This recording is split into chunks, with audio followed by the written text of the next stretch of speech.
Matthew 18. At that time the disciples came to Jesus and asked, "Who is the greatest in the kingdom of heaven?"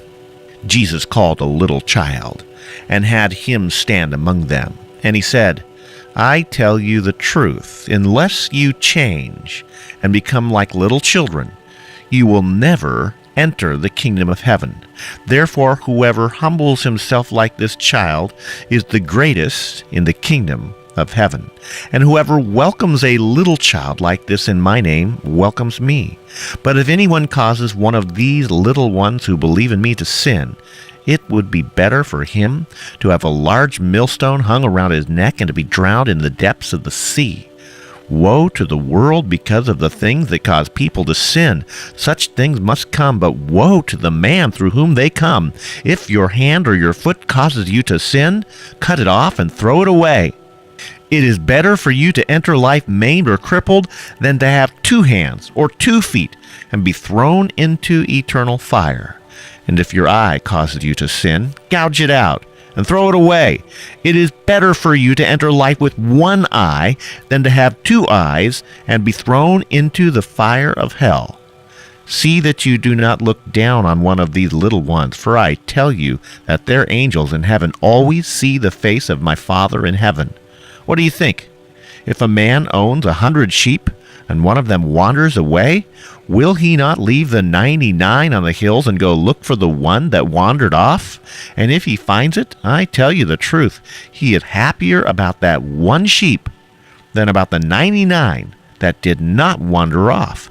In the same way, your Father in heaven is not willing that any of these little ones should be lost.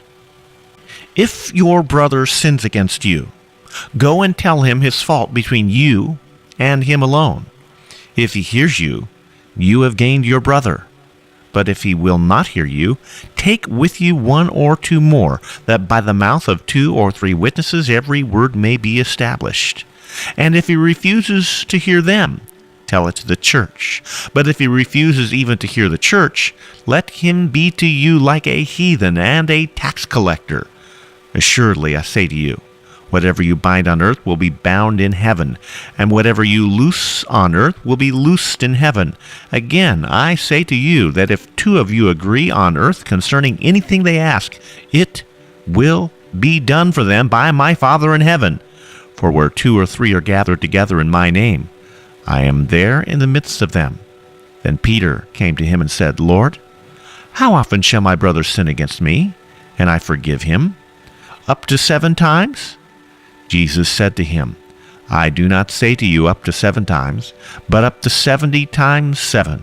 Therefore the kingdom of heaven is like a certain king who wanted to settle accounts with his servants. And when he had begun to settle accounts, one was brought to him who owed him 10,000 talents. But as he was not able to pay, his master commanded that he be sold along with his wife and children and all that he had, and that payment be made. The servant fell down before him and said, Master, have patience with me, and I will pay you everything. Then the master of the servant was moved with compassion, released him, and forgave him the debt. But that servant went out and found one of his fellow servants who owed him 100 denarii, and he laid hands on him and took him by the throat and said, Pay me what you owe me. So his fellow servant fell at his feet and begged him, saying, Have patience with me, and I will pay you everything. And he would not listen, but went and threw him into prison till he should pay the debt. So when his fellow servants saw what had been done, they were grieved, and they came and told their master all that had been done. Then his master, after he had called him, said to him, You wicked servant, I forgave you all that debt because you begged me. Should you not also have had compassion on your fellow servant, just as I had pity on you? And his servant was angry, and delivered him to the torturers until he should pay all that was due to him. So my heavenly Father also will do to each of you, if from his heart you do not forgive your brother his trespasses.